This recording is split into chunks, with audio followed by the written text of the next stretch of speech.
Someone in your life right now is smiling at you with one face and building a case against you with another. They are taking what you share in confidence and reshaping it into ammunition.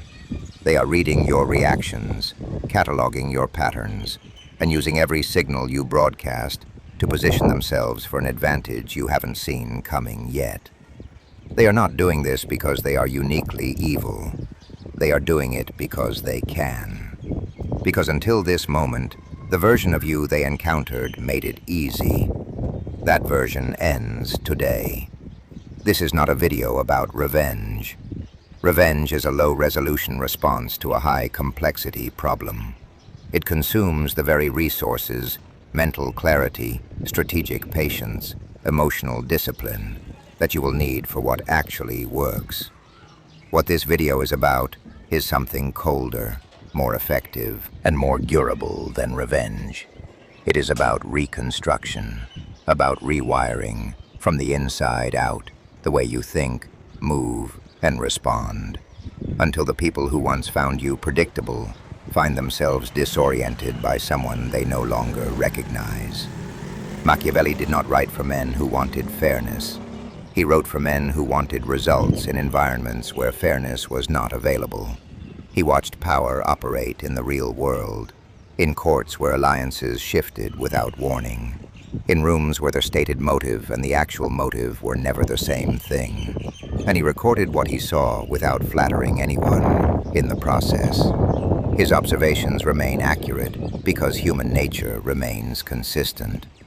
The mechanics of how people pursue advantage, how they exploit predictability, how they retreat when they encounter genuine resistance, none of that has changed. Only the costumes are different. These 10 principles are drawn from that tradition. Each one is a structural adjustment to how you operate. Apply them in sequence, in combination, or as the situation demands. But apply them. Because the only version of this knowledge that does nothing is the version that stays theoretical. The first principle is the one everything else depends on. You must become unreadable. Right now, the people who operate against you possess an advantage that has nothing to do with intelligence or strategy. Their advantage is access to your emotional responses. They know when you are hurt because your posture changes. They know when you are angry because your breathing shifts and your words accelerate. They know when you are unsettled because you over-explain, justify, and reach for language to fill silences that would have been more powerful left empty. Every one of these responses is information, and information, freely given to someone who intends to use it against you, is not honesty. It is arming your opposition. Machiavelli observed that the man who can be read can be led. This is not a metaphor. It is a precise description of how emotional transparency functions as a control mechanism.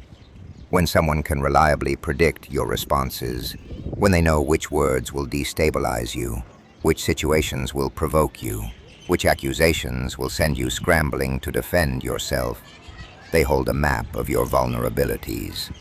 They navigate by it. Every provocation is calibrated.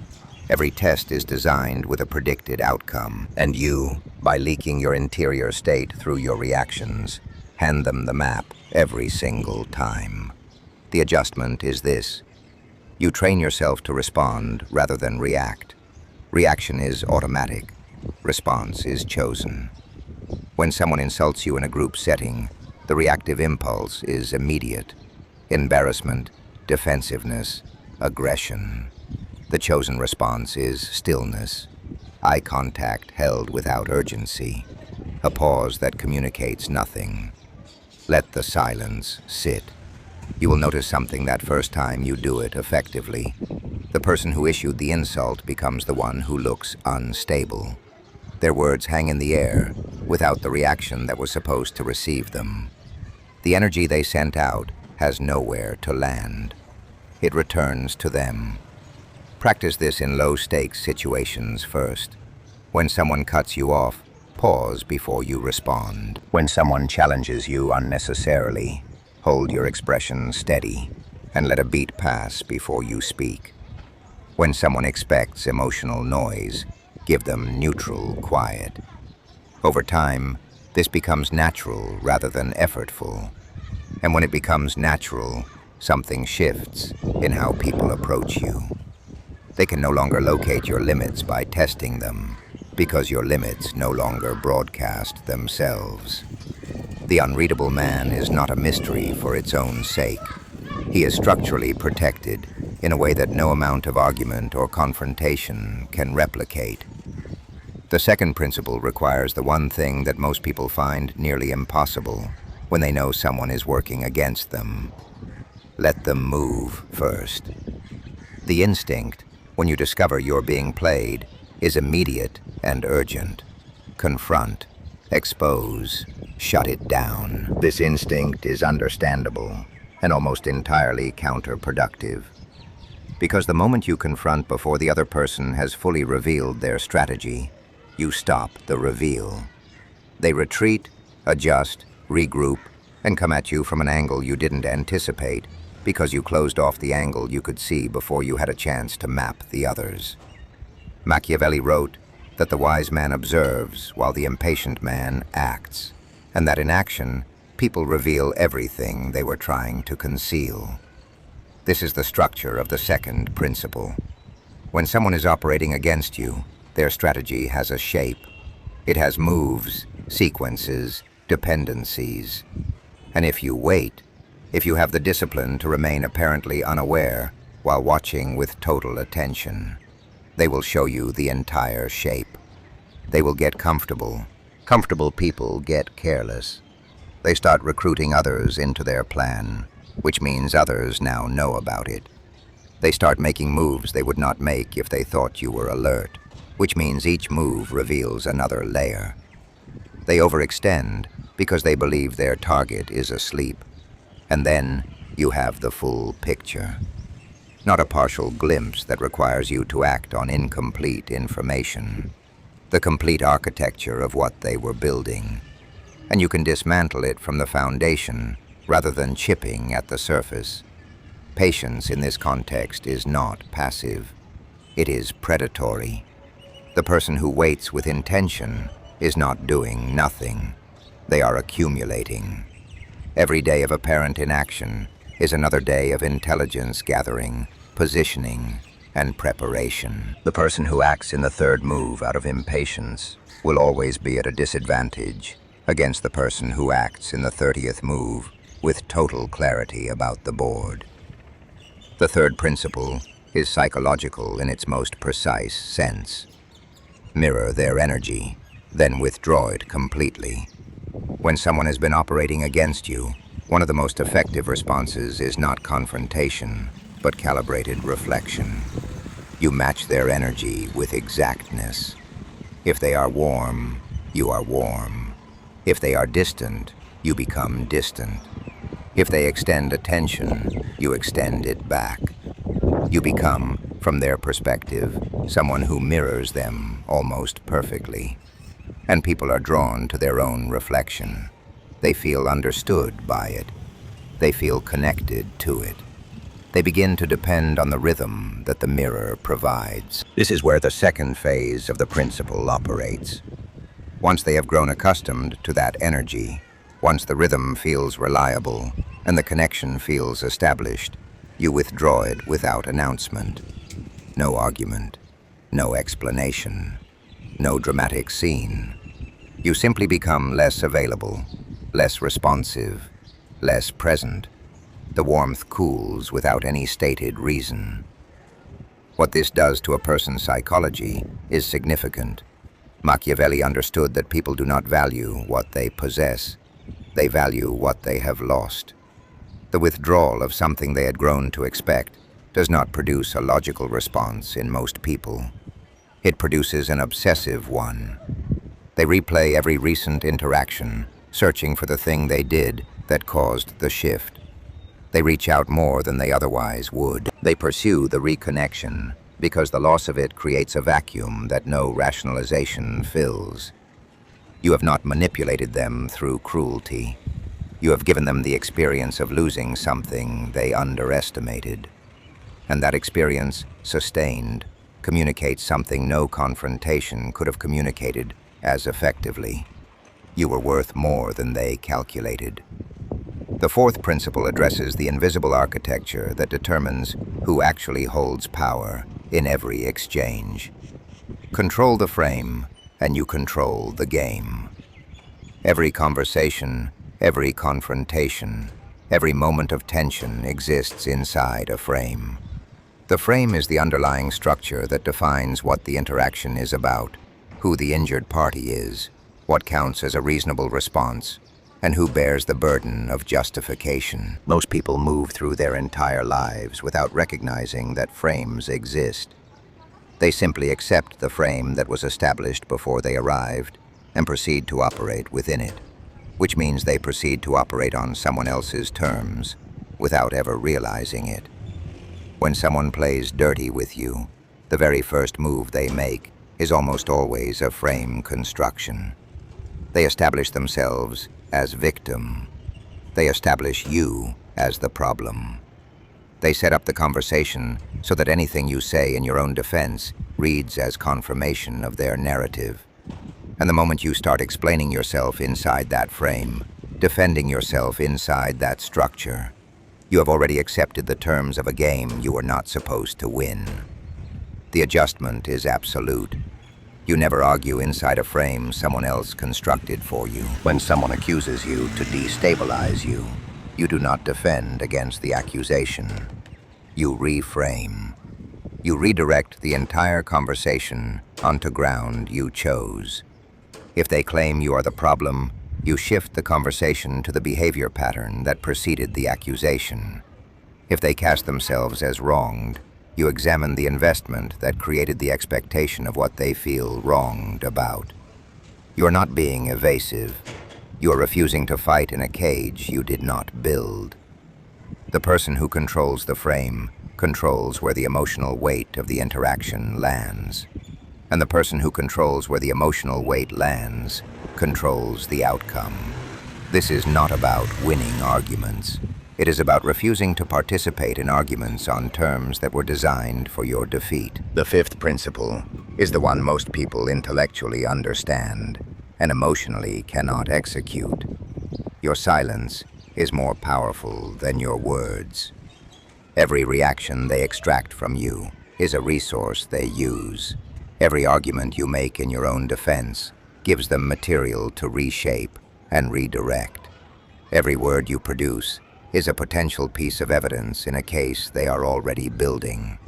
The most effective way to deny someone all of these resources simultaneously is to produce nothing they can work with. Silence, intentional and unbroken, removes every tool from their hands at once. Machiavelli observed that the man who speaks too much reveals his fears, and that the man who speaks precisely and rarely is the one who is genuinely studied and respected, not the one who fills every space with noise. When someone attacks you with words, and you respond with stillness, the dynamic of the interaction shifts immediately and visibly. Their words, designed to land on your defensiveness, find no purchase. They hang in the air and begin to reflect back. The audience in the room, if there is one, starts reading the situation differently. The loud person becomes the desperate one. The quiet one becomes the powerful one, not because of anything said, but because of the quality of the stillness. This is not passivity. This is selection. You are choosing the moment and the form of your response, rather than having that moment and form dictated by someone else's provocation. The sniper does not fire because something moved. The sniper fires when the conditions are precisely right. Until then, the sniper waits, still, invisible, and in total command of the moment of action. That is the energy your silence carries when it is genuine, rather than merely temporary. The sixth principle governs the single most common way intelligent people destroy themselves in conflicts they should have won. Expose nothing, study everything. People do not lose information battles because they lack intelligence. They lose them because they talk too much. They share their plans before the plans are complete. They share their pain with people who have not demonstrated they deserve that level of access. They reveal their insecurities in settings where those insecurities will be filed and retrieved at the most damaging possible moment. They give away freely and continuously the information that will eventually be used as the instrument of their defeat. Machiavelli's warning was direct. The information you freely distribute today becomes the weapon that cuts you tomorrow. This is not paranoia. It is accuracy. The adjustment is structural. From this point, you treat information about yourself as a currency that is spent only when the return justifies the expenditure. When someone asks about your plans, you speak in generalities that carry warmth, but no specific content. When someone pushes for details about your circumstances, you redirect with a question about them.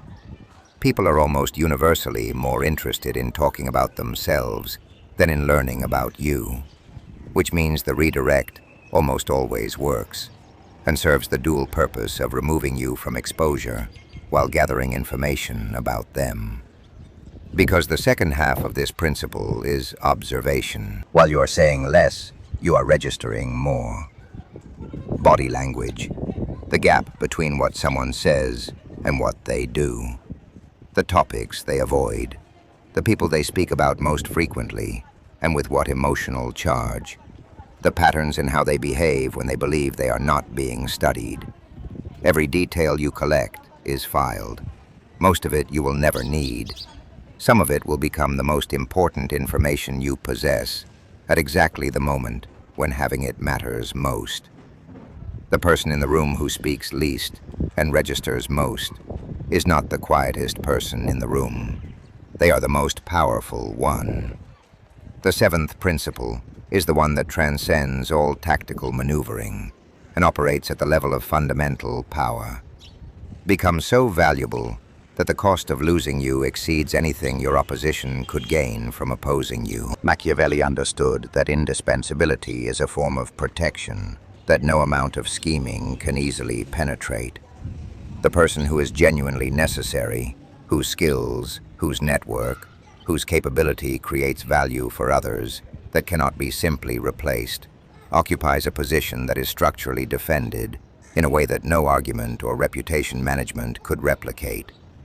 Most people, when they discover someone is working against them, direct their energy toward the conflict. They plot the counter move. They manage the narrative. They focus on the opposition. The highest leverage response directs that energy somewhere else entirely, toward self-construction. Get more capable. Get more connected. Get more healthy. Develop skills that are genuinely rare. Build financial independence so that your options are not constrained by any single relationship or circumstance. Do all of this without announcing it. Let the results make themselves known when they are complete, not while they are in progress.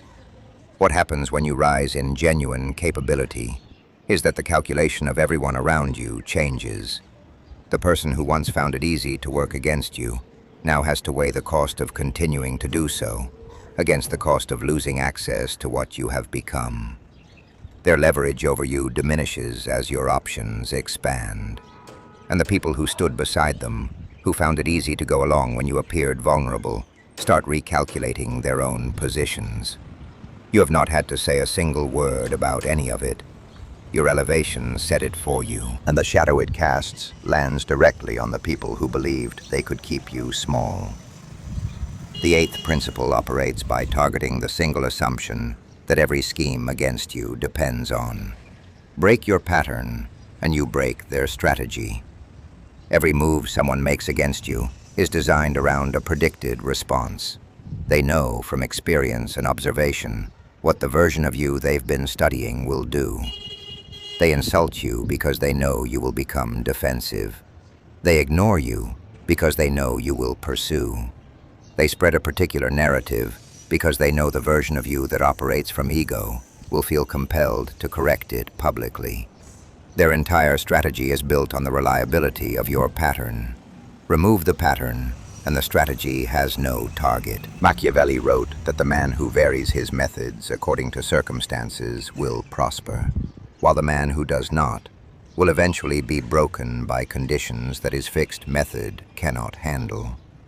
Strategic unpredictability is not randomness. Randomness is chaos, and chaos serves no one's interests, including yours. Strategic unpredictability is controlled variation, the deliberate choice to respond in ways that cannot be anticipated, not because you are out of control, but because you are in control enough to choose any available response, rather than defaulting to the one that was predicted. When they expect you to get loud, you become quiet. When they expect you to leave, you stay with a composure that rearranges the room. When they expect you to defend, you advance. When they expect you to shrink, you expand. Each unexpected response costs them the strategic advantage they built around the predicted one. They have to stop, reassess, and construct a new model of how you operate. That construction takes time. While they are constructing it, you are moving. The ninth principle acknowledges a truth that the romanticized notion of the lone wolf refuses to accommodate. No significant outcome in any domain of human activity was ever achieved without allies. The person who is working against you has already understood this. They are not operating in isolation. They are shaping narratives with mutual contacts. They are positioning others before you have a chance to establish your own positioning. They are building a version of events that gets to other people before you do. Not because you are slower, but because you are focused on the conflict rather than on the broader board. The ninth principle is about building alliances before you need them, in a manner so natural that it does not register as strategy to the people involved. Not alliances built on shared grievance. Those are fragile, and they communicate something about your character to the people who observe how you recruit. Alliances built on genuine mutual value, on the consistent demonstration of reliability, competence, and integrity in your dealings. People who experience you as someone who makes their circumstances better become natural advocates, not because you ask them to advocate, but because defending you aligns with their own interest in having you remain in their environment. When someone who has been building against you looks up from their construction to see the landscape and finds that the people they assumed were available to be recruited have already been won over by your character and your consistency, their strategy collapses. You did not have to expose them. You did not have to counter their narrative. Your presence in their lives made the counter-narrative unnecessary because your reputation was already established before the attack arrived.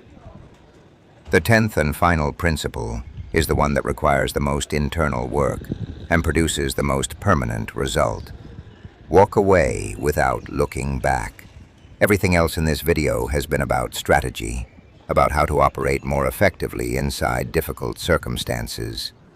This final principle is about something different. It is about the specific internal condition that makes all the others sustainable. It is about the complete removal of the need for validation, acknowledgement, or closure from people who do not deserve to provide any of those things. The reason most people cannot leave a toxic dynamic is not that they lack information about how bad it is for them. They have that information. The reason they cannot leave is that they are still emotionally dependent on a specific outcome, on the other person finally seeing what they did, finally acknowledging the harm, finally offering the recognition that feels owed. This dependency is the chain, and it is a chain the other person holds because you handed it to them. Machiavelli wrote that the man who is free from attachment is free from control. There is no more complete statement of this principle when you genuinely release the need for the other person's acknowledgement, when their recognition of your value is no longer a condition for your peace. They lose every mechanism of control over you simultaneously.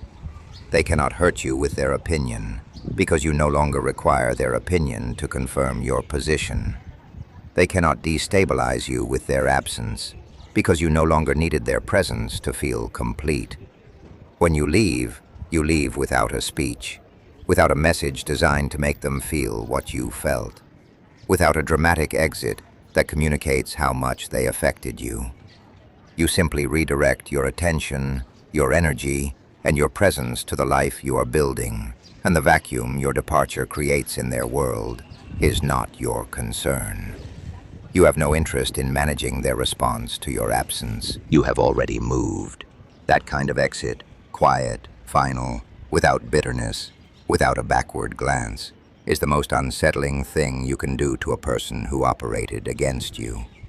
Because it communicates, without a single word, that they were never as significant to you as they believed, that the version of you they thought they had leverage over was already gone before they tried to use it, that the person they are left addressing their regret to is not the person who left, because the person who left has already become someone else entirely.